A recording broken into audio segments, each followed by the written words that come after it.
Michael Cooper is just trying to cash a check at First Capital Bank when he sees it happen. Ms. Patterson, the branch manager, takes one look at 13-year-old Olivia's scholarship money and refuses to open her account, muttering something about her kind. It's the same racism he's seen 100 times before, and he won't stay quiet. What Michael doesn't know is that upstairs, watching through the security cameras, sits Olivia's mother, a billionaire CEO who's spent decades fighting against people exactly like Ms. Patterson. What happens when a single act of kindness collides with a lifetime of fighting for change? Before we jump back in, tell us where you're tuning in from. And if this story touches you, make sure you're subscribed, because tomorrow I've saved something extra special for you. The brass picture frame caught the morning light as Michael straightened it on his desk. Sarah's smile beamed back at him, frozen in time at their daughter Emma's 10th birthday party. 3 years had passed since the cancer took her, but some mornings it felt like yesterday. The small law office around him was a testament to their shared dream, a practice dedicated to fighting injustice in their corner of Connecticut. "Dad, you're going to be late for court again." Emma's voice carried from the front office, where she often helped out before school. At 15, she was already showing signs of becoming exactly like her mother, brilliant, principled, and completely incapable of letting him get away with anything. Michael gathered his files, catching his reflection in the window. At 42, the grey at his temples was becoming more pronounced, and the lines around his eyes deeper. Sarah used to tease him about being an old soul in a young man's body. Now he was starting to look the part. "Coming, sweetheart," he called back, tucking the Morrison discrimination case file under his arm. It was a familiar story. Qualified. Candidate, perfect credentials, suddenly not quite right for the position after the interview revealed their race. The cases never got easier, but they were getting more frequent. Emma stood at his desk when he emerged, holding out his tie. "Mom would have loved seeing you take on the bank yesterday," she said, helping him straighten the knot. "That branch manager's face when you started quoting banking regulations." Michael smiled, remembering the young girl at the bank. Sometimes people need reminding that all customers means exactly that. "How's that scholarship application?" "Coming along." "Almost done. Ms. Rodriguez is reviewing my essay about Mom's work with the Housing Coalition." Emma's voice caught slightly. "I wish she could read it." Michael pulled his daughter into a quick hug.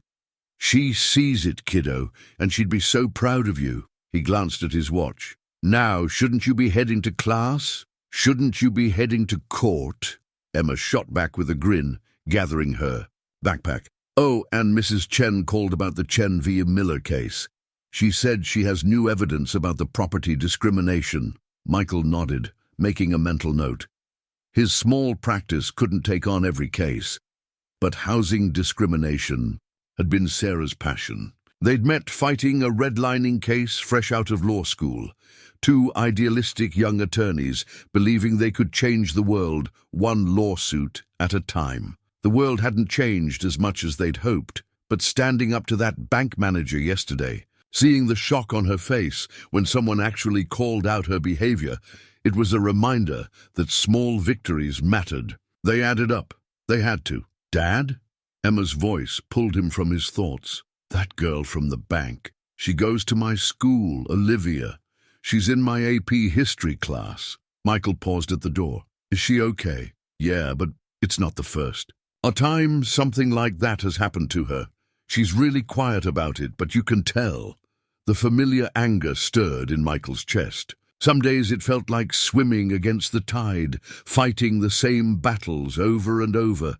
But then he looked at Emma, saw Sarah's determination in her eyes, and remembered why they'd started this fight in the first place. "Well," he said, locking the office door, "maybe it's time things started changing around here." Diana Richardson's stilettos clicked against the marble floor of her penthouse office as she rewound the security footage for the third time.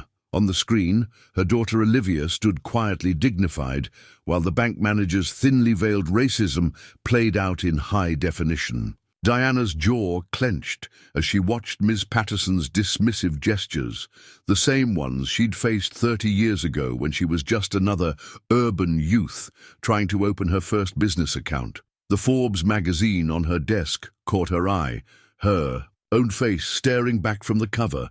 Diana Richardson, the woman reshaping American banking, emblazoned beneath it. 25 years of fighting her way up, and still her 13-year-old daughter couldn't open a simple savings account without facing the same old prejudices. "Marcus," she called, and her assistant appeared instantly. "Get me everything we have on First Capital Bank, and find out who that man was, the one who stood up for Olivia." "Already on it," Marcus replied, sliding a tablet across her desk. "Michael Cooper. Small civil rights practice downtown. Widowed father, one daughter. Been in the community about 15 years. Interesting timing, considering our plans for First Capital." Diana nodded, scanning the information. The bank had been on her radar for months. A strategic acquisition. Target for Richardson Financial. Now it had become personal. Her phone buzzed. Olivia's text was brief. "I'm okay, Mom. Really." Diana closed her eyes, remembering all the times she'd said those same words to her own mother. The difference was, she now had the power to do something about it. She pulled up the bank's acquisition documents on her screen, her fingers flying across the keyboard as she made adjustments to the timeline. "Marcus, move up the board meeting to tomorrow morning and get me a direct line to First Capital's chairman." "You're accelerating the takeover?" "No." Diana's smile was sharp as glass. "I'm rewriting it. This isn't just about acquisition anymore. It's about transformation." The view from her office spanned the city skyline, gleaming towers that had once seemed as unreachable as the stars. She'd learned early that money wasn't just about wealth, it was about power, about the ability to change things that needed changing. Her intercom buzzed. "Your daughter's school is on line 1. Diana's heart skipped. "Put them through." She forced her voice to remain calm. "This is Diana Richardson." "Ms. Richardson, this is Principal Walsh." "Olivia's fine," he added quickly, "but there was an incident in the cafeteria. Some comments were made about what happened at the bank." Diana's free hand curled into a fist. "I'll be there in 20 minutes. "That's not necessary." 20 minutes. She ended the call. "Marcus, car's already on the way," he confirmed, "and the First Capital files are being uploaded to your secure tablet now." Diana gathered her things, pausing at the photo on her desk, herself at 13, standing with her mother outside their small convenience store. The same age Olivia was now. Her mother had taught her to hold her head high, to work twice as hard, to never let them see her cry. Diana had learned those lessons well, but she'd also learned something else. When you finally made it to the top, you didn't just enjoy the view. You sent the elevator back down. The security footage was still playing on her monitor. She watched, again, as Michael Cooper stepped forward, his voice rising in defense of a stranger's child. Something tugged at her memory, something about his name, his face. She'd seen him before, somewhere. "Marcus, dig deeper on Cooper. There's a connection we're missing." In the car, Diana reviewed the bank's financial statements, but her mind kept drifting to Olivia's text. "I'm okay, Mom." Really, the same words she'd used after the college interviewer's backhanded comments, after the country club incident, after every little cut and slight that society inflicted. Well, not anymore. Diana Richardson hadn't built a banking empire by accepting the status quo. First Capital Bank was about to learn that the hard way. Her phone buzzed with another message from Marcus. "Cooper's law practice shows a pattern of discrimination cases. Small victories but consistent, lots of pro bono work. His late wife was also an attorney, Sarah Cooper, specialized in housing discrimination until her death 3 years ago." Sarah Cooper. The name hit Diana like a physical force. Memories flooded back. A housing discrimination case from 15 years ago. A young attorney who'd helped her mother save their store from a predatory developer. Sarah had refused any payment, saying simply, "Pay it forward someday." Diana looked out at the city sliding past her window. "Well, Sarah," she whispered, I think someday just arrived. The cell phone video hit Facebook first. Shaky footage of Michael Cooper confronting Ms. Patterson, his voice clear and firm. So you're telling me her documentation isn't sufficient? The same documentation you just accepted from the young man. Before her? Within hours it was everywhere. It's gone viral, Emma announced at breakfast, scrolling through her phone. Almost 50,000 views. The comments are intense. Michael stirred his coffee, watching his daughter's expression darken as she read. Maybe you should stay off social media for a while. People need to see this, Dad. Look, she turned her phone toward him. The local community forum was exploding with debate. About time someone called out First Capital. My son had the same experience last year. Cooper's just another liberal troublemaker. Banking regulations exist for a reason. This is why we need to support minority-owned banks instead. Political correctness gone mad. Patterson was just doing her job. The phone rang, interrupting their review of the comments. It was Carol, Michael's secretary. You might want to come in early, she said. There's a situation. The situation turned out to be reporters from 3 local news stations camped outside his office. And inside, a stack of messages that made Carol's face tight with concern. The Hendersons cancelled their appointment, she said quietly. So did the Wilsons. And Blake and Morrison called. They're reconsidering their relationship with the firm. Michael nodded, unsurprised. Blake and Morrison had been major clients, their retainer helping keep the lights on. They were also notoriously conservative. Anything else? Yes. Carol's expression softened. 17 new calls requesting appointments, discrimination cases, and this, she handed him a letter.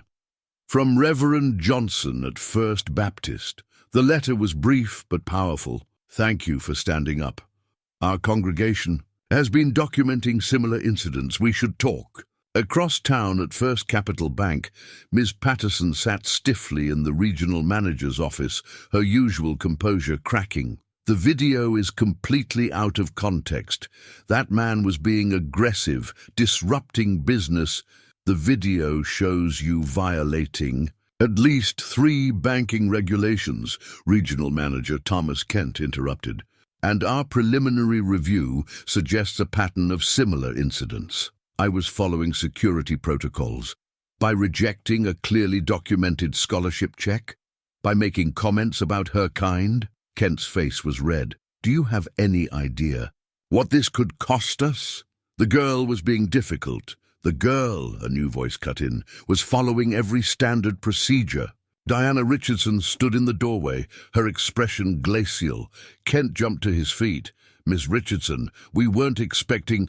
Clearly. Diana entered the office like she owned it, which, unbeknownst to them, she soon would. Ms. Patterson, I've reviewed the security footage. All of it, including your interaction with the white student just before Olivia arrived. Patterson's face went pale. You have no authority. As a major shareholder about to launch a significant action against this bank, I have every authority. As Olivia's mother, I have every reason. The revelation hit the room like a thunderbolt. Kent's mouth opened and closed, soundlessly. Patterson seemed to shrink in her chair. But... Diana continued smoothly, I'm not here about my daughter.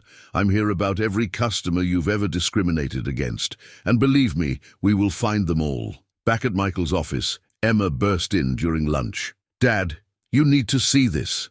She pulled up a new video on her phone. A black business owner describing how Ms. Patterson had rejected his loan application last year. Then another video, a Hispanic college student with a similar story. Then another, and another. It's not just going viral, Emma said. It's becoming a movement. Michael watched the testimonials multiply, remembering Sarah's words. Change happens when people stop being afraid to tell their stories. His phone buzzed with a text from an unknown number. Would like to discuss First Capital Bank situation. Significant evidence of systematic discrimination. Meeting requested. Diana Richardson, CEO, Richardson Financial. Michael stared at the message. unaware that he was about to be pulled into something much bigger than one afternoon's confrontation in a local bank branch. Outside his window, a small group of protesters had gathered, holding signs, "Bank fairly" and "End financial discrimination." A reporter was interviewing Reverend Johnson, who pointed toward Michael's office with pride. "Sometimes it just takes one person willing to speak up." Emma squeezed her father's hand. "Mom would be so proud." "Yeah," Michael said softly, watching the crowd grow. "But I think she'd say we're just getting started." AP History was usually Emma's favorite class, but today she couldn't focus. Her eyes kept drifting to the empty seat where Olivia should have been. After yesterday's cafeteria incident, she wasn't surprised by the absence. "Please open your books to Chapter 7, Civil Rights and Social Justice," Mr. Rodriguez announced. "Today's project partners have been randomly assigned." He began reading names from his list. "Emma Cooper and—" He paused, glancing at the door as it opened. Olivia slipped into the classroom, head high despite the whispers. Emma noticed how she carried herself, the same quiet dignity she'd shown at the bank, the same way Emma's mom used to walk into hostile courtrooms. "Perfect timing," Mr. Rodriguez smiled. "Emma Cooper and Olivia Richardson will be working together on the Civil Rights Movement presentation." The whispers grew louder. Everyone had seen the viral video by now. Everyone knew Emma's dad was the lawyer from the bank. But only Emma noticed how Olivia's shoulders relaxed slightly at the partner assignment. "We can work at my house," Emma offered when they moved to pair up. "Unless you'd prefer the library. Your house is fine." Olivia's voice was soft but clear. "Thank you for, well, just thank you." After school, they walked to Emma's office apartment building in comfortable silence. The protest signs were still visible through the law office windows, though the crowd had thinned. "Does it bother you?" Olivia asked suddenly. "All the attention?" Emma thought about the nasty comments online, the whispered conversations that stopped when she walked by, the client cancellations her dad tried to hide. "Sometimes, but Mom always said silence is a kind of complicity." "Your mom, she was a lawyer too." "Yeah." Emma unlocked the office door, leading them upstairs to the apartment. "She specialized in housing discrimination cases. She used to say that racism doesn't always wear a hood. Sometimes it wears a business suit and smiles while saying no." Olivia's eyes caught on the photo of Sarah Cooper displayed prominently in the living room. Something flickered across her face. I think my mom knew her." "Really?" "There was a case years ago. Something about saving my grandmother's store." Olivia set her backpack down carefully. "My mom has a photo too, a group of lawyers. Outside a courthouse. Your mom is in it." Emma's heart jumped. "I'd love to see it sometime." They spread their books across the kitchen table, the Civil Rights Project momentarily forgotten as they pieced together connections between their families. Olivia spoke about her grandmother's small convenience store, now a successful chain. Emma shared stories of growing up in courtrooms and protest marches. "It's weird," Olivia said, "how people think money changes everything. Like, if you're successful enough, racism just magically disappears." "Does it ever?" Emma asked, thinking of the bank incident. "No, it just gets more polite, more subtle, until something cracks the surface like what your dad did." Olivia twisted a pencil between her fingers. "My mom, she usually handles things quietly. Corporate takeovers, policy changes, the kind of fights you can't see from the outside. Different tactics, same war." Emma quoted one of her mother's favorite sayings. They worked on their presentation, choosing to focus on everyday heroes of the civil rights movement, the unnamed. Students who integrated schools, the local leaders who organized boycotts, the regular people who simply said, "Enough." Emma's phone buzzed with a text from her dad.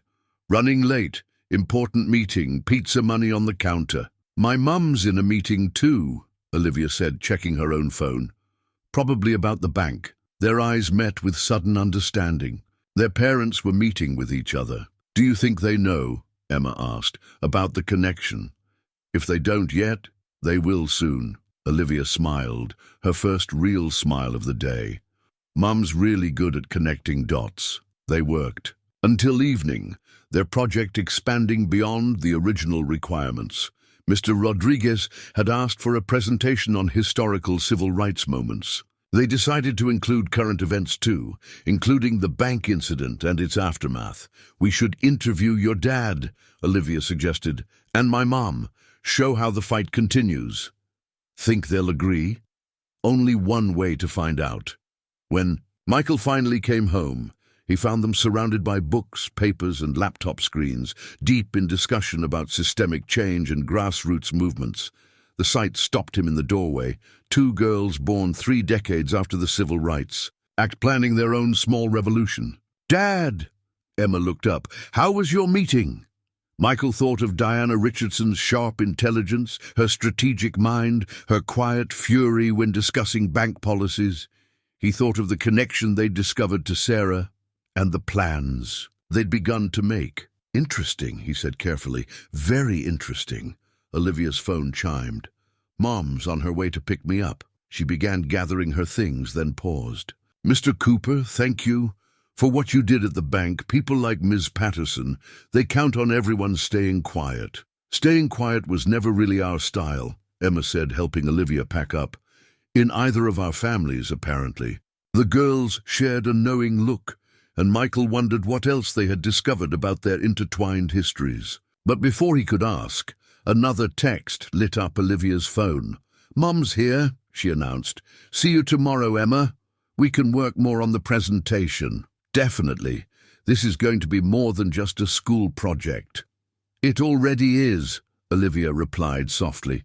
"It already is." Diana's executive boardroom buzzed with nervous energy as her team reviewed the latest First Capital Bank documents. Screens displayed stock prices, market analyses, and most importantly, the confidential merger proposal that would soon reshape both institutions. "Their board is panicking," Marcus reported, sliding a tablet across the polished table.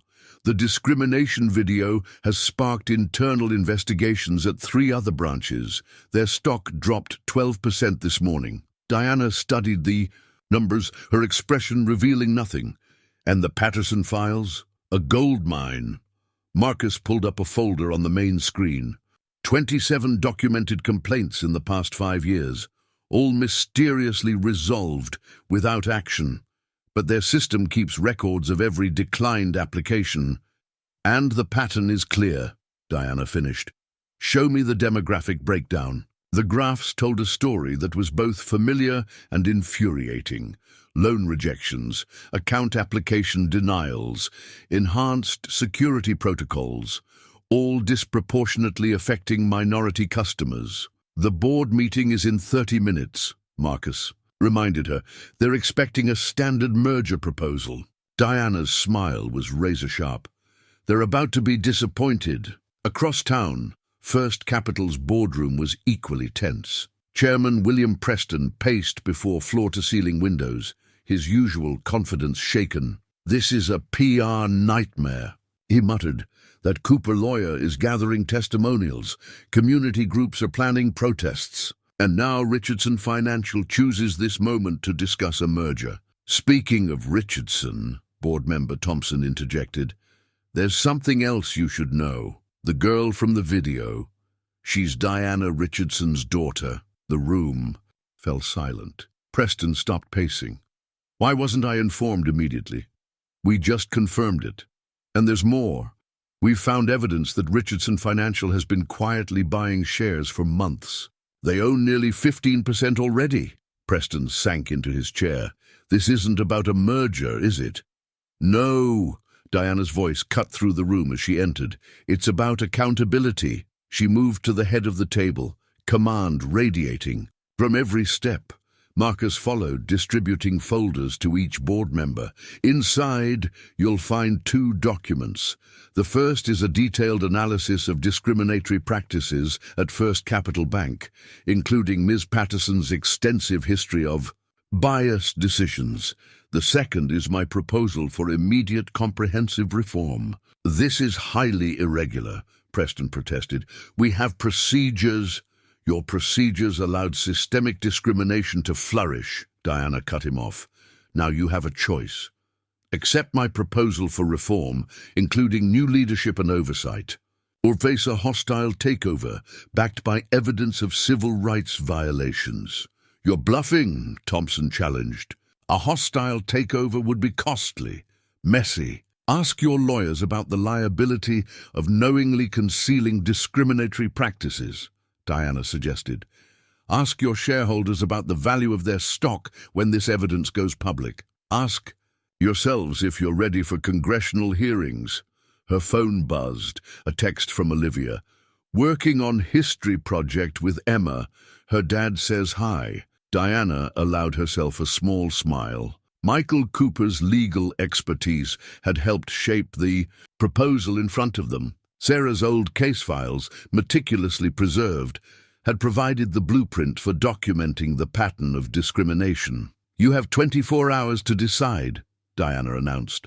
Choose wisely. Back in her office, Marcus reviewed the day's developments.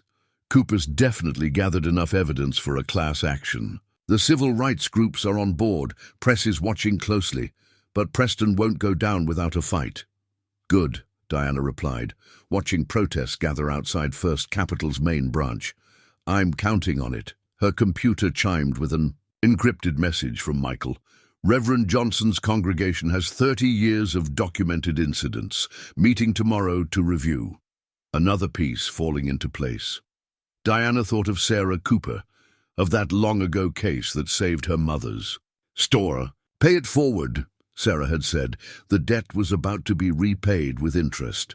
Marcus, schedule a press conference for Friday and get me everything you can on Preston's voting block on the board. If this goes to a proxy fight, I want to know exactly where everyone stands. Already on it. Marcus paused at the door. You know, a regular merger would have been easier. Diana looked at the photo on her desk. Her mother in front of that small store, standing tall despite everything the world had thrown at her. Easier isn't always better, she said softly. Sometimes you have to tear down the old structures to build something right. Outside her window, the protest signs bobbed in the afternoon sun. Something was shifting in their small Connecticut town.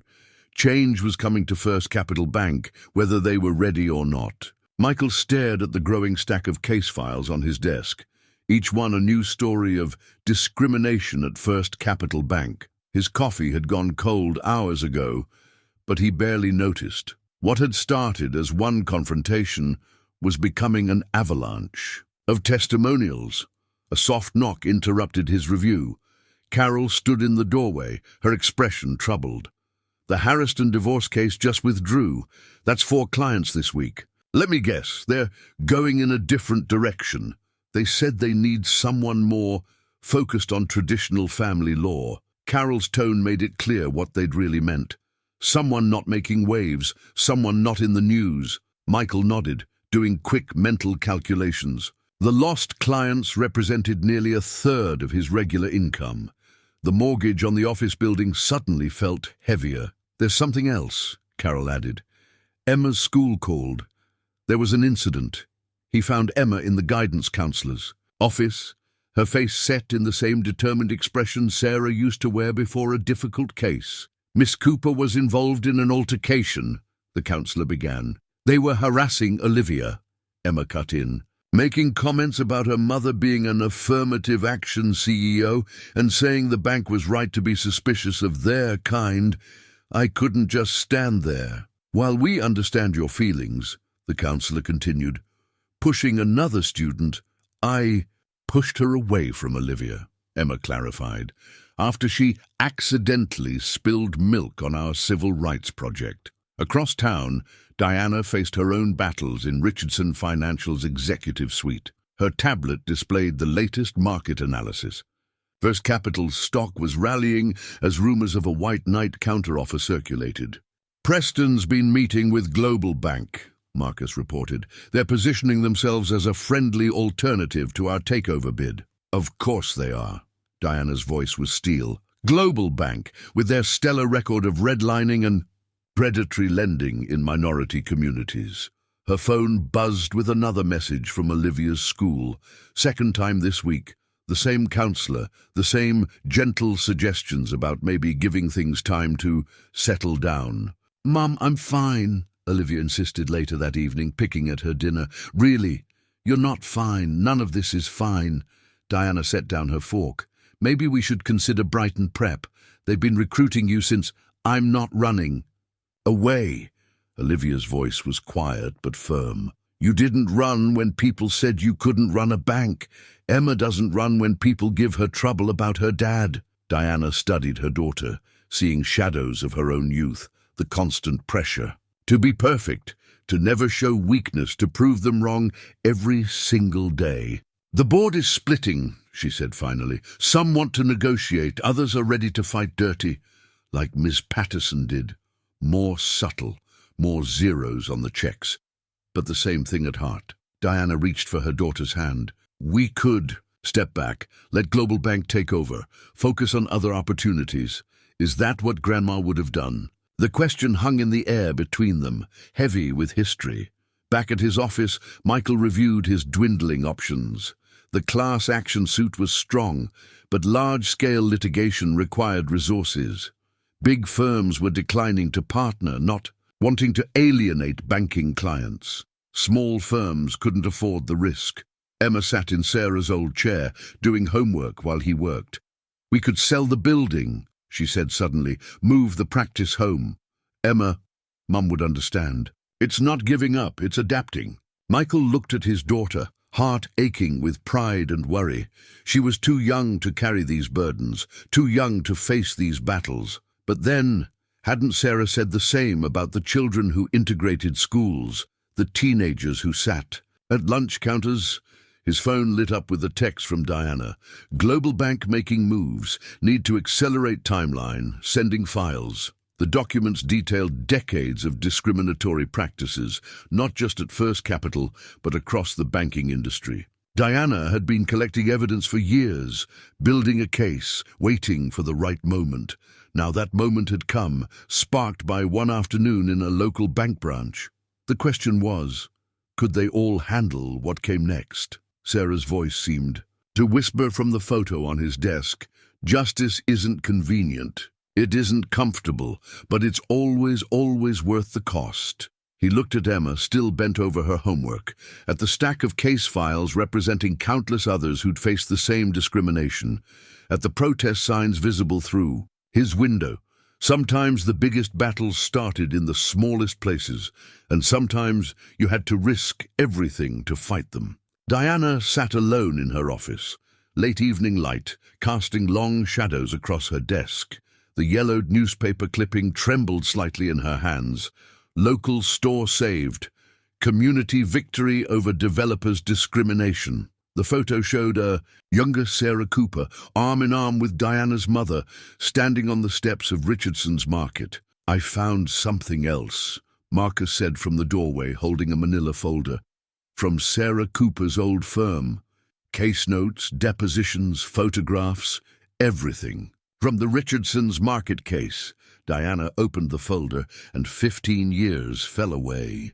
She was back in that small store, watching her mother fight tears, as lawyers explained how the developer had systematically forced out minority-owned businesses. Then Sarah Cooper had walked in, fresh out of law school but radiating determination, and everything had changed. Her phone buzzed, a text from Michael.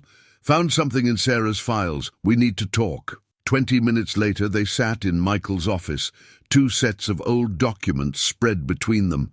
The same case, the same fight, their families' histories, intertwined in ways neither had realized. "Sarah never told me the details," Michael said softly, "just that it was one of her first victories, one of the cases that shaped her career. It's shaped more than that." Diana touched the photo of her mother's store. "It saved our family's legacy. Everything I've built started there." "Emma and Olivia figured it out first," Michael smiled. "From their history project research. They're good at connecting dots." Diana looked at Sarah's case notes, the meticulous documentation of discrimination that had become her own template years later. Your wife, she created the blueprint I've been using. All these years, I've been following her example without even knowing it. Michael pulled out another photo. Sarah and Diana's mother at the victory celebration, surrounded by community members. Look at the signs they're holding. Banking fairness now, Diana read. Equal access for all. Her throat tightened. The same fights. All these years later, the same damn fights. But different weapons, Michael added. Back then, it was just community organizing and legal briefs. Now I can buy the entire bank. Diana's smile was bittersweet. Sarah would appreciate the irony. A knock at the door interrupted them. Emma and Olivia stood there carrying their project materials. We brought snacks, Emma announced, holding up a bag. Figured you'd both be working late. From Richardson's Market, Olivia added. Grandma's original recipe cookies. She still bakes them herself sometimes, says they're good luck. The girls spread their work across the conference table while their parents continued reviewing the old case files. Past and present merged in that quiet office, 2 generations fighting the same battles with different tools. Mom, Olivia called suddenly. Look at this. She held up their project timeline. Grandma's store case? It happened exactly 15 years before the bank incident. Same week. History doesn't repeat, Emma quoted. But it rhymes. Diana and Michael exchanged looks. Sarah's voice seemed to echo through the old documents. The arc of justice bends. Slowly, but it bends. Miss Patterson's not backing down, Michael reported, checking his emails. She's hired counsel claiming wrongful persecution. Neither is Preston, Diana added.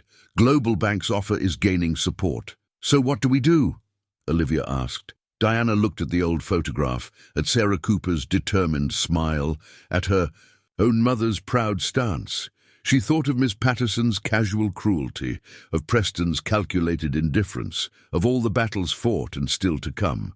We do what they did, she said finally. We fight, but this time, we fight together. Emma picked up the victory photo, studying it. Mom always said the most powerful force for change was unexpected allies. She was right, Diana smiled. As usual, Michael gathered the scattered documents, decades of struggle captured in paper and ink. Sarah would love this, all of it, especially you 2 girls carrying it forward. Outside, the setting sun painted the sky in shades of possibility. 2 families, brought together by an act of discrimination, united by a shared history of resistance. The past wasn't just prologue, it was ammunition for the battles ahead. You know what this means, Emma said to Olivia. Our history project just got a lot more interesting. Good, Olivia replied, because this story isn't finished yet, not even close. The internal memo landed like a bomb on First Capital Bank's board. RE, Customer Risk Assessment Protocols, confidential.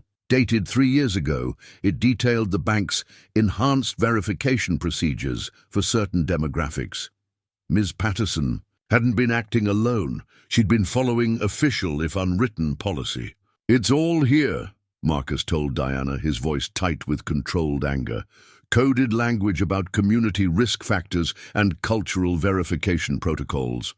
They built discrimination into the system itself. Diana scanned the document, her expression hardening with each paragraph. Who else has seen this? Preston knows we have it. That's why Global Bank suddenly increased their offer. They're trying to bury it. Send it to Michael now. Across town, Michael was already dealing with another crisis. Anonymous threats had begun arriving at his office, first by email, then by mail. The latest sat on his desk, words cut from magazines. Drop the case or else. The police say they're taking it seriously, Carol reported, her worry evident. But they can't spare resources for vague threats. Michael tried to keep his voice casual as Emma entered with lunch. She didn't need to know about the threats. She was dealing with enough already. Dad? Emma set down the takeout bags. Someone spray-painted our car. His heart sank. What did they? I already took pictures for evidence, she cut in, her voice steady. And Mrs. Rodriguez helped me clean it off before classes started. Michael pulled his daughter close, remembering all the times Sarah had faced similar intimidation. We can step back, he offered. No one would blame us. Mom would. Emma's voice was muffled against his shoulder. And so would we. His phone buzzed, the memo from Diana. As he read, his legal training kicked in, identifying multiple violations of federal banking regulations, civil rights laws, and consumer protection statutes. "Carol," he called, "get me Reverend Johnson and the Civil Rights Commission. They need to see this." At First Capital's headquarters, Preston was in damage control mode. "The memo is being taken out of context," he insisted to the board. These were standard risk management procedures. Standard procedures that coincidentally affected minority applicants at 4 times the rate of white customers. Diana's voice cut through the room as she entered unannounced. "Your own data proves the discrimination was systematic. This is a closed meeting, and I own 15% of the bank's shares." Diana took her seat. "Let's discuss what else your standard procedures included." Her phone lit up with a message from Olivia. "They suspended Angela for fighting. She was defending me." "Not fair." Diana forced herself to focus on Preston's sputtering defense, even as maternal fury burned in her chest. Another message arrived, from Emma this time. "We're all walking out. Whole school. Olivia's telling her story at the rally." Outside the bank's windows, protesters were gathering again. Someone had distributed copies of the memo. Signs now read, "Systematic racism, systematic failure, and banks for all people." Michael arrived at the school just as students began flowing out the front doors. Emma and Olivia stood on the steps, surrounded by supporters. The local news had caught wind of the walkout. Cameras were rolling as Olivia stepped up to the microphone. "What happened to me at First Capital Bank wasn't an isolated incident," she began, her voice clear and strong. "It was policy, written down, planned, systematic discrimination hidden behind professional smiles." Diana watched the live stream. From the board meeting, her heart swelling with pride and worry. Preston's face grew redder as Olivia detailed her experience. Board members shifted uncomfortably. "This isn't just about one bank," Olivia continued. "It's about every institution that thinks they can hide discrimination behind policies and procedures. It's about every person who's been told they don't belong, they don't qualify, they need extra verification." The boardroom erupted as more phones lit up with the live stream. Preston lunged for his phone, barking orders to PR teams and lawyers. But it was too late. The memo was out. The story was spreading. And in that moment, something shifted irreversibly in their small Connecticut town. Michael's phone rang. It was the state attorney general's office. They wanted to open an official investigation. Diana received an urgent message from her proxy solicitation firm. Major institutional investors were questioning Preston's leadership. And on the school steps, 2 girls who had inherited their parents' battles stood firm, turning fear into fuel for change, just as their families had done before them. Diana's executive suite hummed with focused energy as her team executed their carefully planned takeover strategy. The timeline she'd developed over months was now accelerated, each move precisely calculated to maximize pressure on First Capital's board. "Global banks withdrawing their counteroffer," Marcus announced, rushing in with updated figures. "Their compliance department finally saw the discrimination memo. They're running scared." "Preston's support is crumbling," Diana noted, studying the proxy vote projections. "Schedule the press conference for tomorrow morning. It's time to go. Public with everything." Her phone lit up with a text from Michael. "State AG's office moving fast. Criminal investigation possible. Preston needs to know." She smiled, remembering Sarah Cooper's old case notes. Sometimes you have to force them to do the right thing by making the wrong thing too expensive. At First Capital's headquarters, Preston paced his corner office, watching his empire crumble. The protesters outside had only grown in number, their signs now featuring quotes from the leaked memo. Major clients were quietly moving their accounts. The press was relentless, sir. His assistant appeared at the door. Ms. Richardson's office sent over a new proposal, and the FBI is here. Preston sank into his chair, reaching for the envelope containing Diana's latest terms. His hands shook slightly as he read. Across town, Michael was building the legal framework that would reshape First Capital Bank. His conference room had become a war room, filled with civil rights attorneys, community leaders, and financial experts. Though a class action list keeps growing, Carol reported. 300 plaintiffs now. People are coming forward from branches across the state. And the documentation? Michael asked, thinking of Sarah's meticulous approach to building discrimination. Cases. Perfect. Diana's team had been gathering evidence for years. They just needed a catalyst. Emma and Olivia sat in the corner, updating their history presentation. What had started as a school project was becoming a real-time case study in institutional change. Look at this, Emma called, pulling up an old news clip. First Capital was one of the banks that refused loans to Grandma Richardson's store. Before Mom took them on, Olivia studied the article. So this fight, it's been going on for generations, and now we're ending it, Diana said from the doorway. She entered, followed by Marcus with fresh documents. The board's calling an emergency session. Preston's losing support by the hour. Michael reviewed the new proposal. Complete leadership change, independent oversight, reparative lending programs. Sarah would love this. We're not just changing one bank, Diana replied. We're setting a precedent. Every financial institution in the country will have to respond. Her phone buzzed with an urgent update. Preston was calling an emergency press conference. He's going to fight, Marcus warned. No, Diana smiled, checking her messages. He's going to resign. The next hour moved at lightning speed. Preston's resignation hit the news first, followed by announcements of a broad internal investigation. First Capital's stock stabilized as the market processed Diana's imminent takeover. Michael's office became a hub of activity as more victims of discrimination came forward. The stories were painfully similar. Denied loans, closed accounts, endless verification requirements. We need to document everything, he instructed his expanding team of volunteer lawyers. Every case, every detail. This isn't just about winning, it's about making sure it never happens again.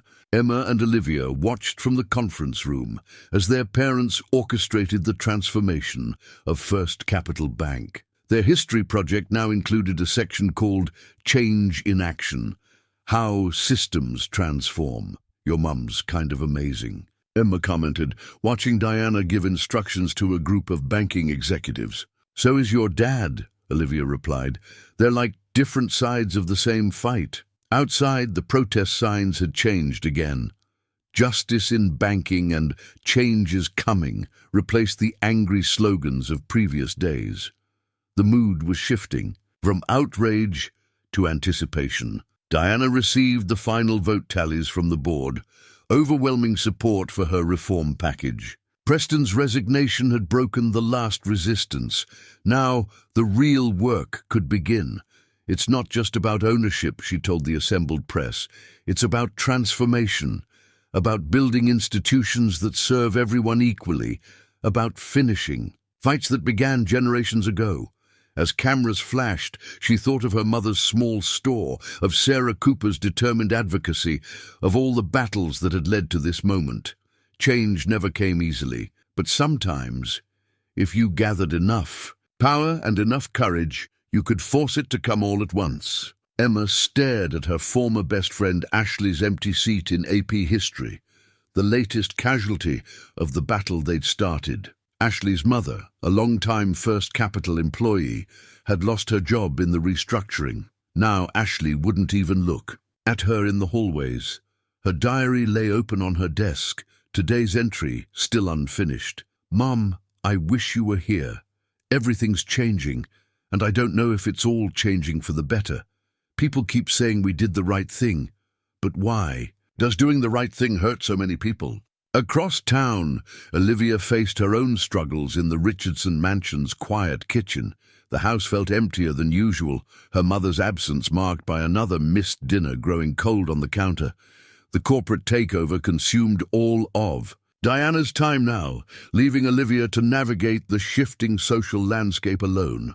"Your mother's on CNBC again," their housekeeper Maria mentioned, sliding a plate of warm cookies across the counter. "They're calling her the banking reformer." Olivia nodded, watching her mother on the massive kitchen TV. Diana looked perfect as always, controlled and commanding as she outlined First Capital's transformation. But Olivia could see the exhaustion in her eyes, the weight of responsibility in her posture. Her phone buzzed with a text from Emma. "Dad's getting more threats. Police outside our building now. Can I come over?" 20 minutes later, the girls sat in Olivia's study room, surrounded by the homework they weren't really doing. "Dad tries to hide it," Emma said softly. "But I heard him talking to Carol about hiring security. Some people are really angry about the changes at the bank." "Mom's security detail doubled last week," Olivia replied. "But she says it's normal. That change always makes people scared and angry. Is it worth it, all of this?" Olivia thought about Ms. Patterson's smirk at the bank, about all the others who'd faced the same discrimination. Yes, but that doesn't make it easier. In Michael's office, the strain was showing. Carol sorted through another batch of cancelled client appointments while he reviewed the latest threatening letters with a police detective. "They're getting more specific," Detective Rodriguez warned. "We're taking the threats seriously, but you might want to consider—" "I'm not backing down," Michael interrupted, thinking of Sarah. "But Emma, maybe she should stay with her aunt for a while." "Dad, no." Emma stood in the doorway, her face set in familiar, stubborn lines. "I'm not running away. We're in this together." Later that night, Diana found Olivia asleep in the study room, her history project spread around her. Emma had gone home, but signs of their work remained, notes about systemic change, justice, and the price of progress. Diana's phone buzzed with another crisis demanding attention. But for once, she let it wait. She sat beside her sleeping daughter, gently stroking her hair. "I'm sorry I'm not here more," she whispered.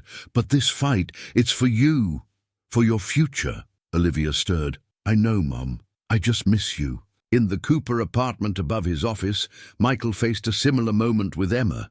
The police cars' rotating lights cast strange shadows through their windows. "Mum would be proud of us," Emma said, curled up in Sarah's old reading chair. "But she'd also be worried."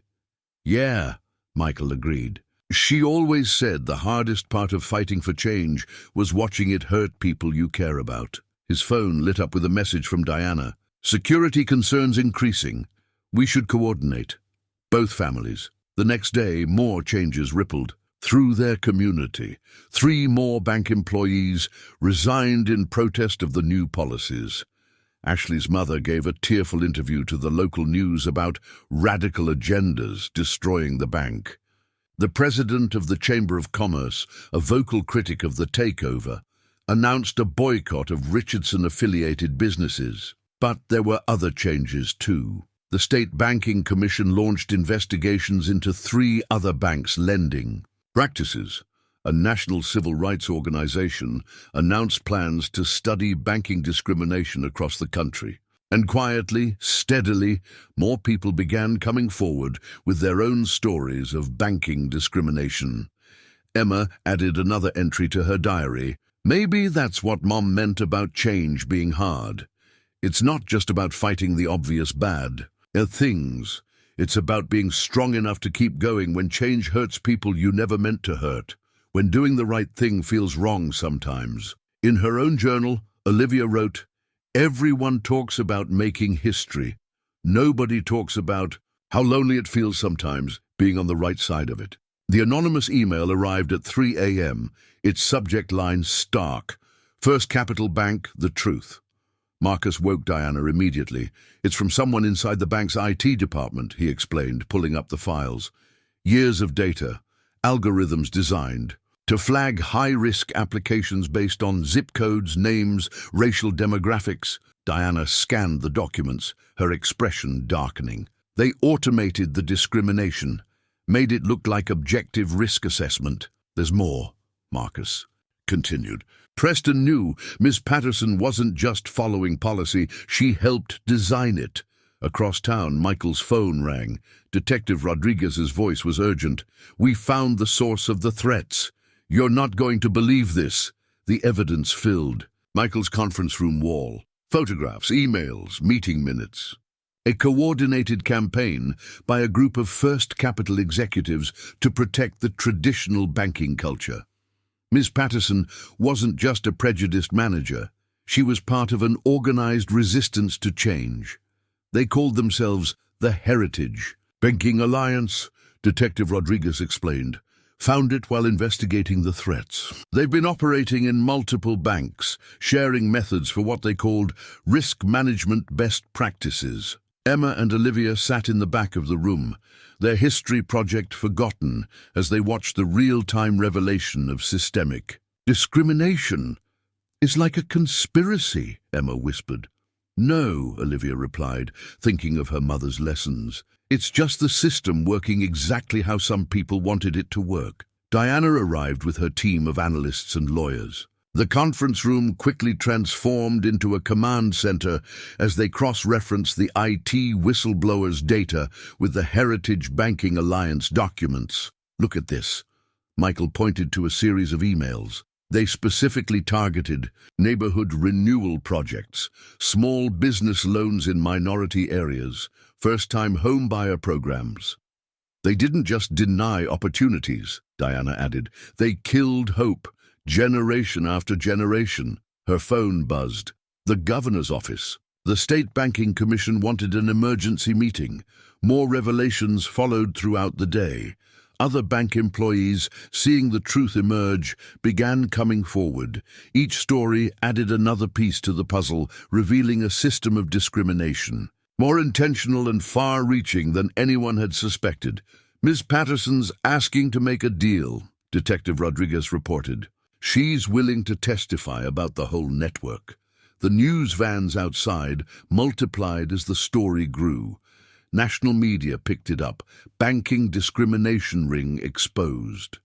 Systematic racism in banking, the digital evidence. First Capital Bank. Scandal reveals industry-wide problem. Emma found Ashley in the school hallway. "Did you know," she asked quietly, "about what your mom was involved in?"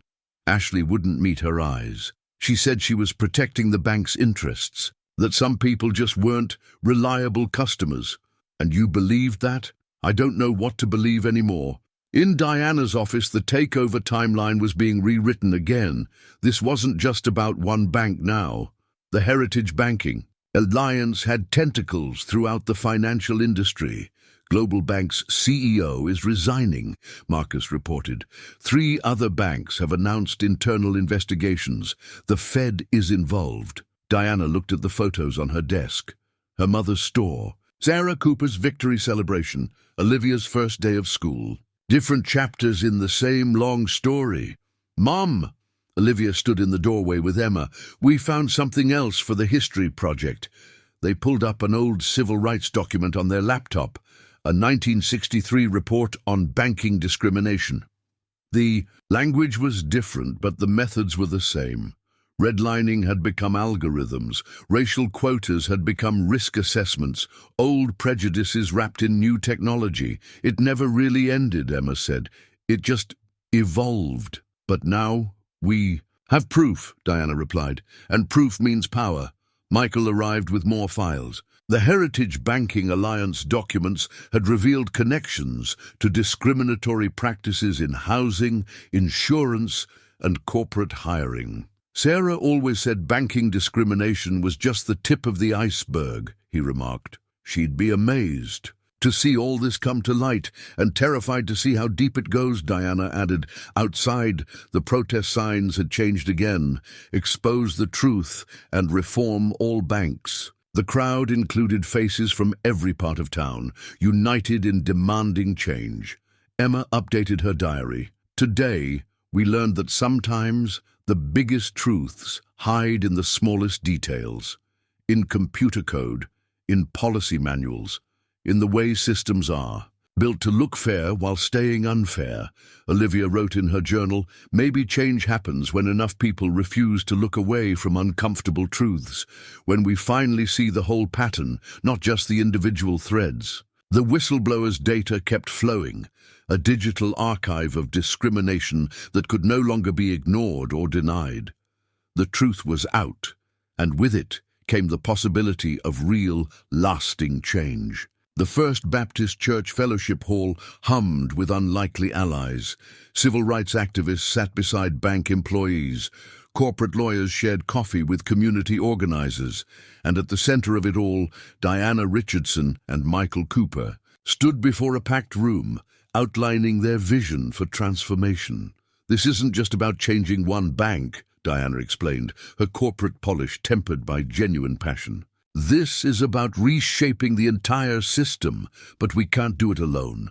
The Heritage Banking Alliance didn't work in isolation, Michael added. They succeeded because good people stayed silent.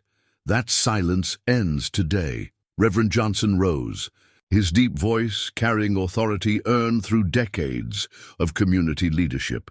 Ms. Richardson, when you were a girl, your mother's store was our community's heart.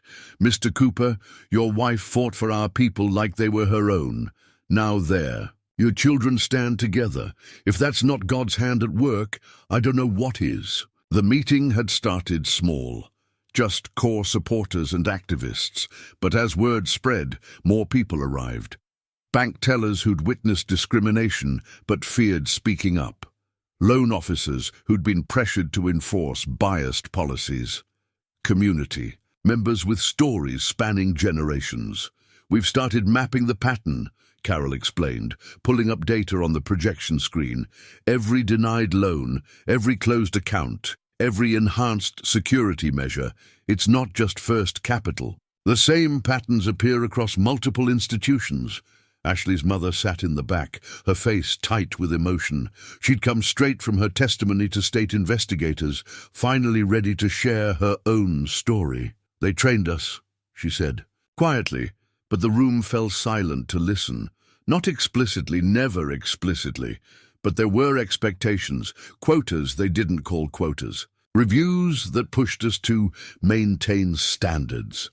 I thought we were just being thorough. Emma and Olivia exchanged glances from their corner, where they'd been documenting everything for their now expansive history project. Ashley sat alone near her mother, looking lost. During a break, Emma approached her former friend. Hey! Ashley wouldn't meet her eyes. I'm sorry. About everything. I didn't understand. None of us did. Not really. Not until now, Diana. Watch the girls reconcile while fielding calls from other bank CEOs, suddenly eager to announce their own reform initiatives. Funny how exposure motivates change, she remarked to Michael. Sarah used to say sunlight was the best disinfectant, he replied, but it helps to have a magnifying glass. The coalition grew throughout the day. Labor unions pledged support. Civil rights organizations offered resources.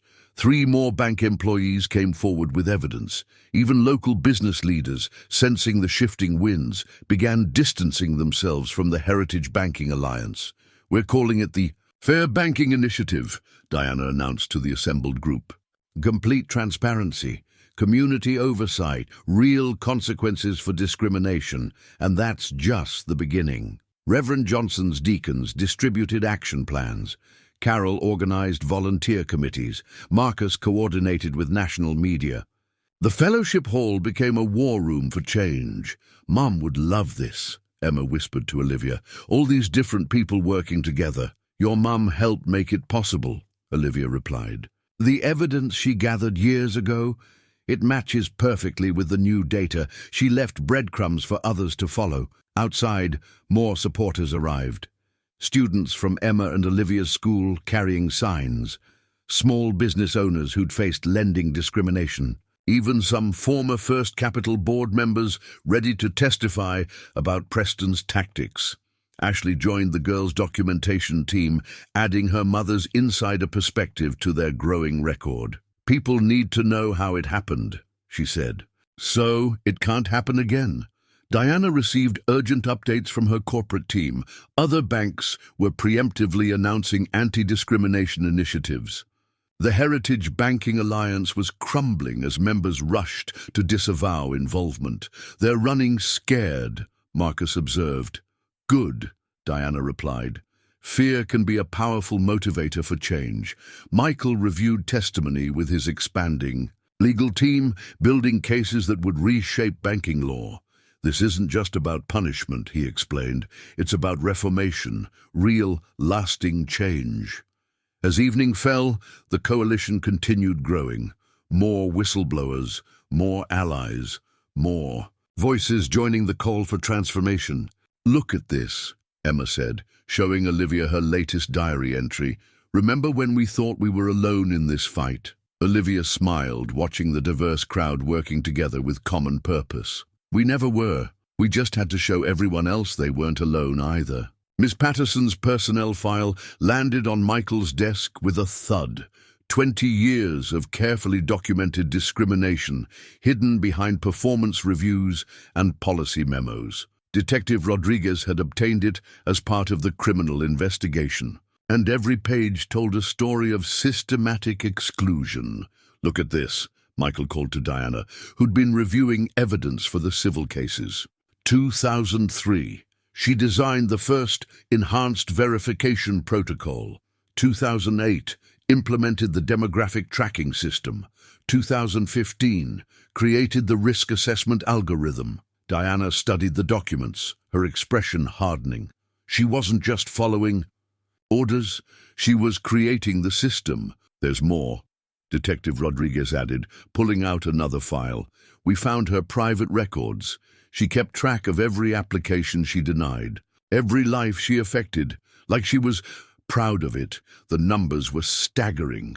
Thousands of denied applications, millions in refused loans, dreams of home ownership, business creation, and education, all systematically crushed. Emma and Olivia sat at Carol's desk, helping to digitize the records. Each entry represented a person, a family, a future altered. "Listen to this one," Emma said softly. "Richardson Market Expansion Loan. Denied. It was your grandmother's application, Olivia, before your mom before she had the power to fight back," Olivia finished. In the interview room at the police station, Ms. Patterson finally began to talk. Her composed facade had cracked, revealing something darker beneath. "You don't understand," she insisted to the investigators. "We were protecting the institution, maintaining standards. These people, they weren't ready for these opportunities." Michael watched through the one-way glass, remembering similar arguments from decades of civil rights cases. The language changed, but the prejudice remained constant. His phone buzzed with a text from Emma. "Found something else in the files. You need to see this." Back at the office, Emma and Olivia had connected more dots. Ms. Patterson's system hadn't just affected banking. Her risk assessment protocols had been adopted by insurance companies, real estate firms, even school loan programs. "It's like a virus," Diana observed, reviewing their findings. "It infected everything it touched." Carol brought in more boxes of evidence, records from other bank branches that had adopted Patterson's methods. Each box contained hundreds of stories of discrimination, all justified by algorithms and policies designed to look neutral. She was training others, Michael realized, creating a network of discrimination disguised as professional practice. Ashley arrived with her mother, carrying more files from their home. "Mom saved everything," she explained. She didn't understand at first, but once she saw the pattern, Mrs. Thompson, Ashley's mother, looked years older than she had a week ago. "I should have spoken up sooner, should have seen what was really happening." "You're speaking up now," Diana assured her. "That's what matters." The evidence painted a picture of deliberate, systematic oppression.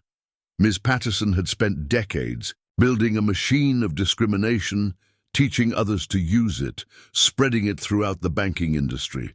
But she'd made one crucial mistake. She'd documented everything. She thought she was creating a legacy, Michael told Diana as they reviewed the files.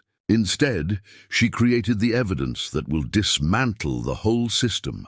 Outside, protesters still gathered, but the mood had shifted. Signs now read, "Truth leads to change," and "Justice through transparency." Emma updated their history project, adding a new section, "How systems of discrimination are built and hidden, and how they're exposed and destroyed." Olivia added. Diana received urgent messages from her corporate team. Other banks were conducting internal audits, terrified of having similar systems exposed. The Heritage Banking Alliance was dissolving, as members rushed to distance themselves from Ms. Patterson's methods. "The dominoes are falling," Marcus reported. "Let them fall," Diana replied.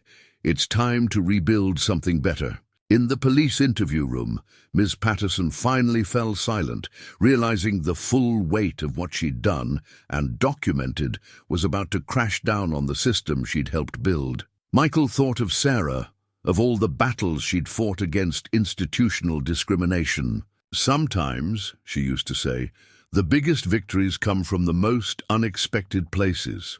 No one had expected Ms. Patterson's meticulous record-keeping to become the key to exposing decades of systematic discrimination, but there it was.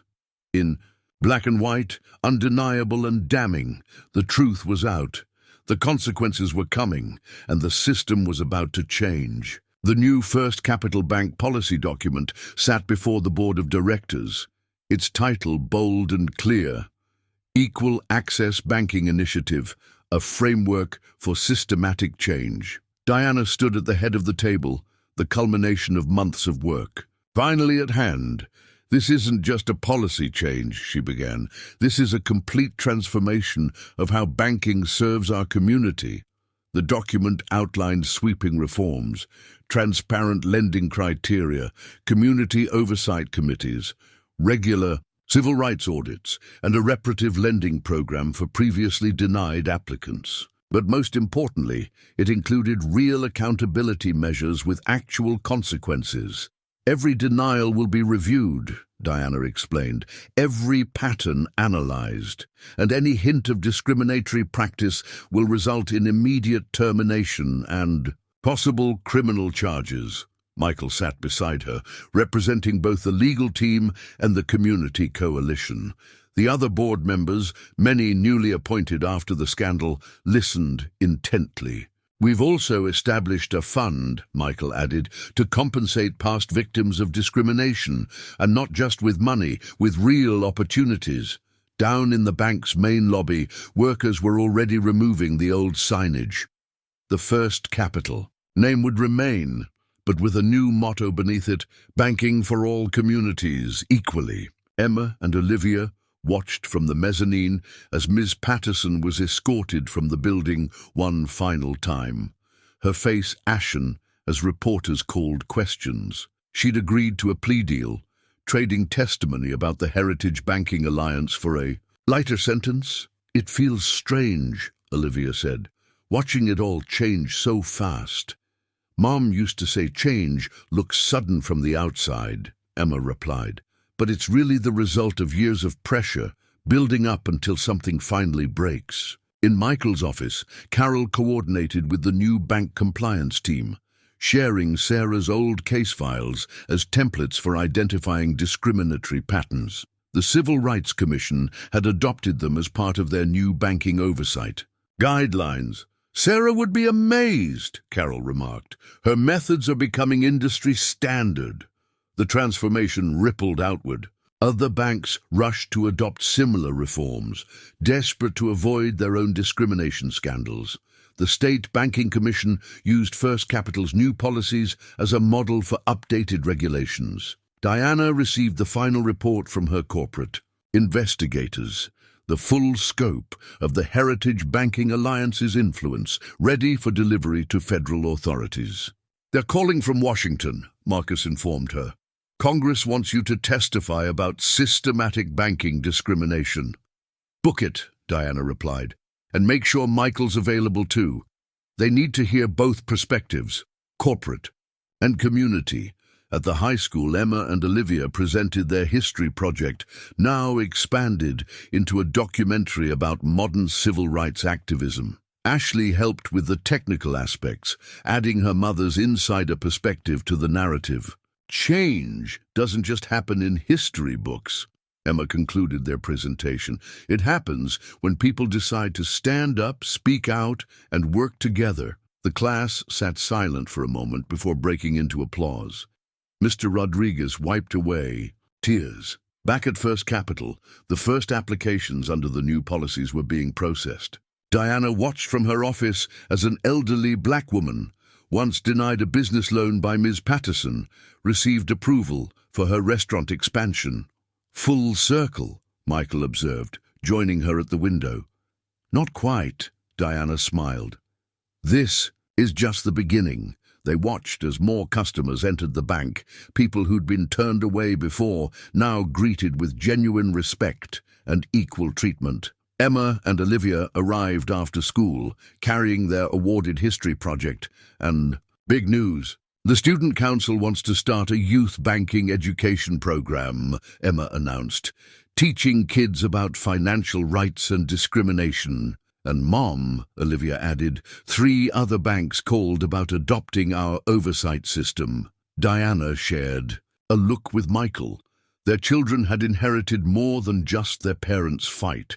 They'd inherited the vision to take it further. The day ended with a community celebration in the bank's renovated lobby. Reverend Johnson blessed the new policies. Mrs. Thompson shared her story of transformation from within the system. Even some former critics admitted the changes were long overdue. As Diana surveyed the gathered crowd, bankers and activists, executives and community members, all united in purpose, she thought of her mother's small store and Sarah Cooper's determined advocacy. "We did it," she whispered to herself. "We really did it." "No," Michael corrected gently. "We're doing it." Present tense, the work's just beginning. Outside, the sun set on a changed institution, its shadows no longer hiding systematic discrimination, but illuminating a path toward true equality in banking. The fight wasn't over, but a crucial battle had been won. And more importantly, a new generation was ready to carry the cause forward. 3 months after the new policies took effect, First Capital Bank's lobby had become more than just a place of business. The newly renovated community room hosted financial literacy workshops, small business seminars, and youth education programs. Today, it was filled with faces both familiar and new for the opening of the Sarah Cooper Memorial Legal Aid Center. "Mom would never have wanted her name on anything," Emma told Olivia as they helped set up chairs, "but she would have loved this. The center would provide free legal assistance to victims of financial discrimination, funded by First Capital's reparative justice program."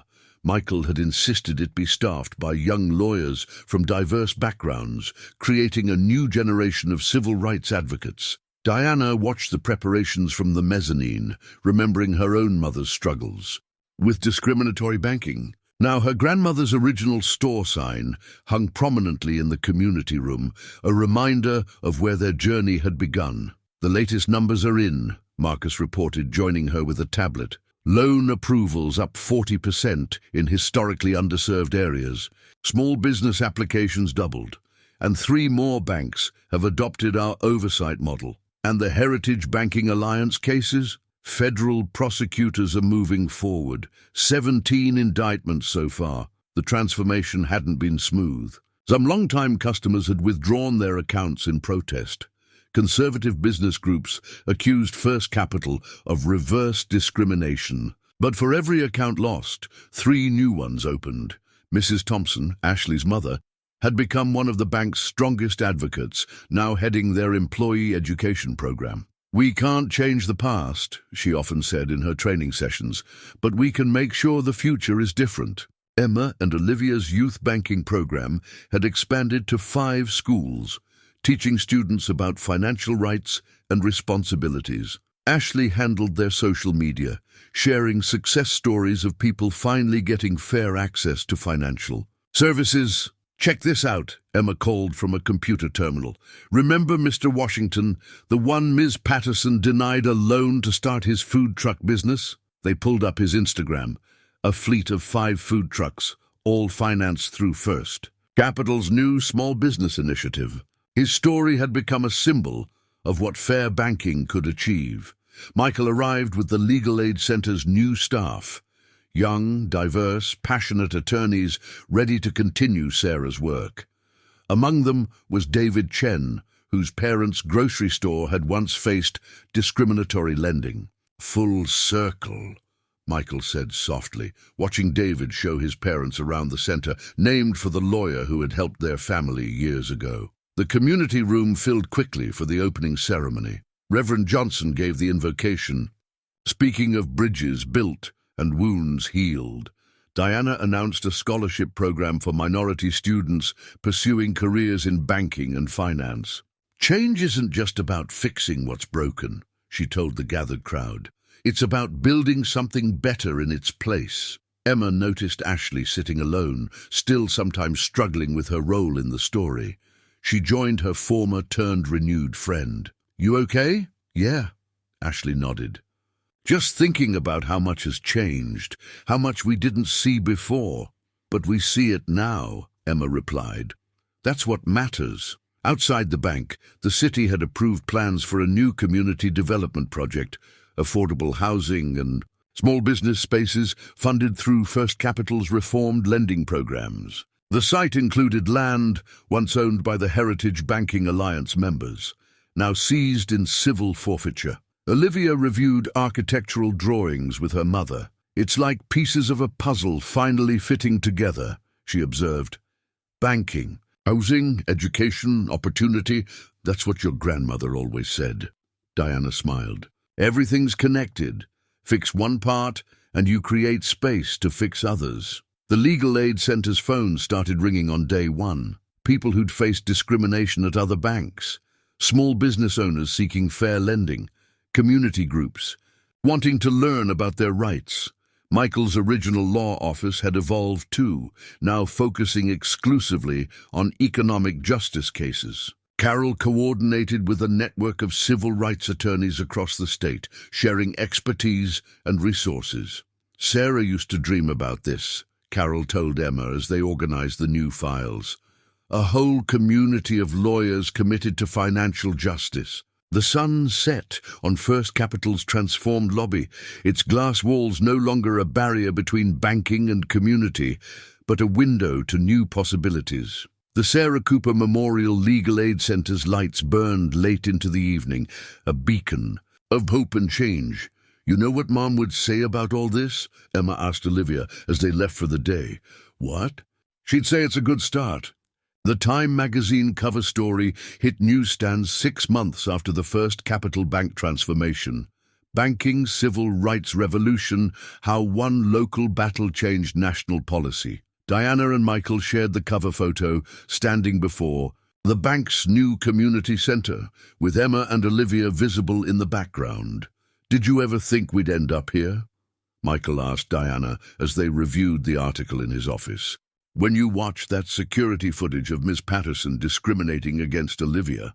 "I thought I'd buy a bank," Diana smiled. "I didn't expect to help start a movement."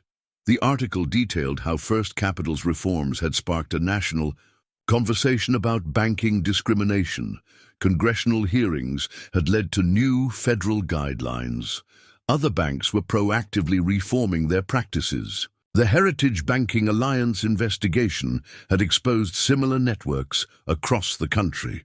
"Look at this," Emma called from the conference room, where she and Olivia were tracking their initiative's spread. 23 banks have adopted our oversight model. 15 states are implementing new banking regulations, and the Justice Department's Civil Rights Division has created a financial discrimination task force. But the real stories were in the smaller details. Mr. Washington's food truck empire had inspired a wave of small business startups. The community development project was creating jobs and housing. Young lawyers were flocking to the Sarah Cooper Memorial Legal Aid Center, eager to fight for economic justice. Your mother would be amazed, Carol told Emma, watching another group of discrimination victims leave the center with hope restored. She always said change happens in waves. One victory creates ripples that lead to others. Diana received updates from Marcus about the national impact. Major banks were competing to prove their commitment to fair lending. Investment firms were creating funds specifically for underserved communities. Even insurance companies were reforming their practices. The Heritage Banking Alliance actually did us a favor, Marcus observed. By making their discrimination so systematic, they made it impossible to ignore once exposed. Olivia found her mother in the community room, watching elderly residents learn about online banking from teenage tutors. "Mom, the youth banking program? It's going national. 5 major banks want to sponsor chapters." The transformation had affected the community in unexpected ways. Former rivals were now allies. People who'd once avoided banks altogether were becoming financially empowered. Even Ashley's mother had found a new purpose, traveling to other banks to help implement anti-discrimination programs. "Remember when we thought this was just about one incident?" Emma asked Olivia as they updated their documentary. "About one. Bank manager being racist? Now we know," Olivia replied. "It's never about just one incident." Michael's phone rang constantly with calls from civil rights attorneys nationwide, seeking advice on building similar cases. The Sarah Cooper Memorial Legal Aid Center had become a model for others, its methods taught in law schools. Diana testified before Congress, her words echoing her mother's long-ago struggles. "Banking isn't just about money. It's about access to the American dream. When we deny that access based on race or background, we betray our most fundamental principles." The Heritage Banking Alliance's exposed files had revealed decades of systematic discrimination, but they'd also provided a roadmap for reform. Each exposed tactic became a lesson in what to watch for, what to change, how to build something better.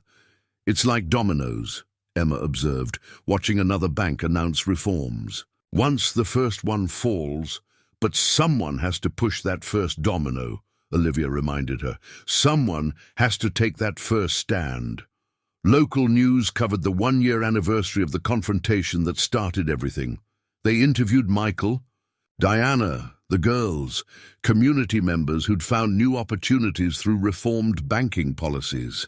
"Change isn't just about policies," Michael told the reporters.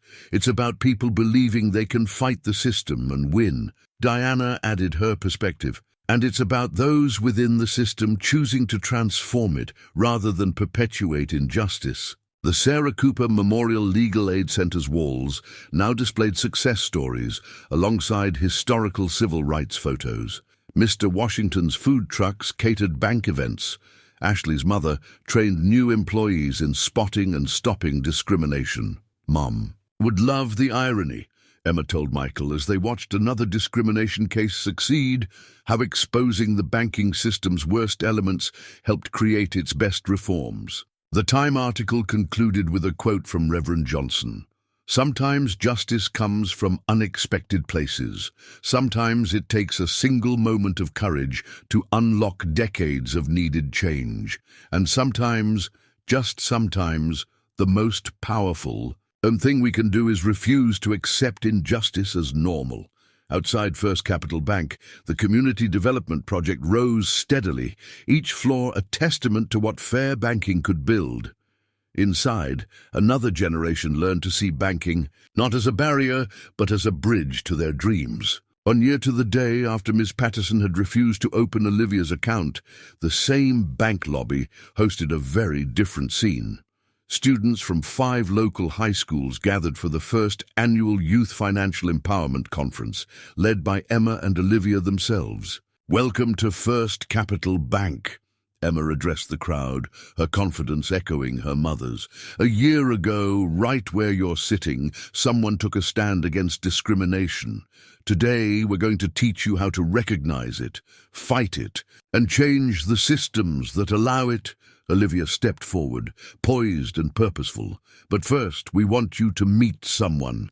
A year ago, she was denied an account here because of her race. Today, she owns 3 successful restaurants, funded through First Capital's Small Business Initiative. Please welcome Ms. Regina Carter. The restaurateur's story set the tone for the day. Throughout the bank's transformed spaces, successful entrepreneurs who'd once faced discrimination now taught workshops on business planning. Former victims of banking bias led seminars on financial rights. Even Ashley's mother shared her journey from within the system, teaching others to recognize and resist institutional prejudice. Michael watched from the mezzanine, remembering that first confrontation. Sarah's photo hung prominently now, alongside other civil rights pioneers. The Legal Aid Center bearing her name had already helped hundreds of families fight financial discrimination. Quite a change, Diana said, joining him at the railing. She'd just returned from Washington, where new banking regulations inspired by First Capital's reforms were becoming law. Sarah used to say justice is like compound interest. Michael smiled.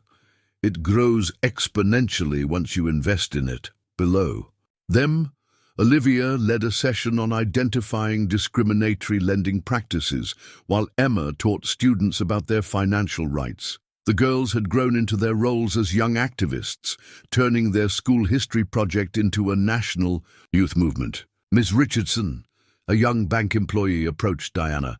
The new community development project is ready for its final inspection, and the federal task force wants to schedule another consultation about implementing our oversight model nationally. Diana checked her watch. Let's do the inspection now. Michael, care to join us? There's something you should see. They drove to the development site, where new apartments and small businesses were nearing completion. But Diana led them to a specific storefront, where workers were installing a familiar sign. Richardson's Market, Michael read. Your mother's original store. A branch of it, Diana explained. Olivia's idea. She's going to help run it while attending college nearby, keeping the legacy alive while building her own. Speaking of legacies, Michael pointed to the legal aid office next door, where young attorneys carried on Sarah's work. The whole development embodied their shared vision: economic opportunity, community empowerment, and justice working hand in hand. Back at the bank, the youth conference was concluding with an unexpected speaker, Miss Patterson, speaking via video from her rehabilitation program. She'd asked to address the students, to show them how bias becomes systemic and how systems can be changed. I thought I was protecting standards, she told them. Instead, I was perpetuating injustice. Your generation has the power to do better. Emma and Olivia wrapped up the conference with their own announcement. They'd received funding to take their financial literacy program nationwide. Ashley would manage their social media campaign, turning her mother's insider knowledge into educational content. Change isn't just about fighting what's wrong, Emma told the gathered students. It's about building what's right. And it's about remembering, Olivia added, that every person who faces discrimination today stands on the shoulders of those who fought it before. That evening, both families gathered in the Sarah Cooper Memorial Legal Aid Center. The walls now displayed photos of their shared journey: Sarah's early cases, Diana's mother's store, the bank confrontation, the reforms and the changes they'd inspired. To think, Diana mused, all of this started because one man wouldn't stay silent when he saw discrimination, and because one CEO decided to use her power for change, Michael added. Emma and Olivia shared knowing looks. And because 2 girls decided to dig deeper for their history project, Emma smiled. And because Mom and Mrs. Cooper built the foundation. Years ago, Olivia finished, Outside, the sun set on their transformed community. First Capital Bank stood as a symbol of what was possible when people chose justice over convenience, reform over tradition, and courage over compliance. In the lobby, a new plaque summarized their story. Change begins with a single stand for justice. It grows through unity, persists through courage, and succeeds through dedication. This bank stands as a testament to all who refuse to accept discrimination as normal, and to all who work to build a more equitable future. The next morning would bring new challenges, new opportunities for change, new battles for justice. But for now, they celebrated how far they'd come and the legacy they'd continue to build together. In her diary that night, Emma made one final entry about their journey. Mom always said justice isn't a destination, it's a direction. Today, I finally understand what she meant. Every victory opens the door for new progress. Every reform creates space for more change. And every person who stands up for what's right makes it easier for others to stand too. Olivia wrote in her journal, "A year ago, I was a girl being discriminated against in a bank. Today, I'm part of a movement changing how banking works. But the real change isn't in the banks or the laws. It's in people believing they can fight injustice and win." And so their story became part of a larger narrative, a testament to how change happens, one person standing up, others joining in, until what seemed impossible becomes inevitable, and what was once accepted becomes unacceptable. The fight wasn't over. It never really would be. But they'd shown what was possible when courage met opportunity, when determination met power, when the past and present joined forces to shape a better future. And somewhere, Sarah Cooper was smiling.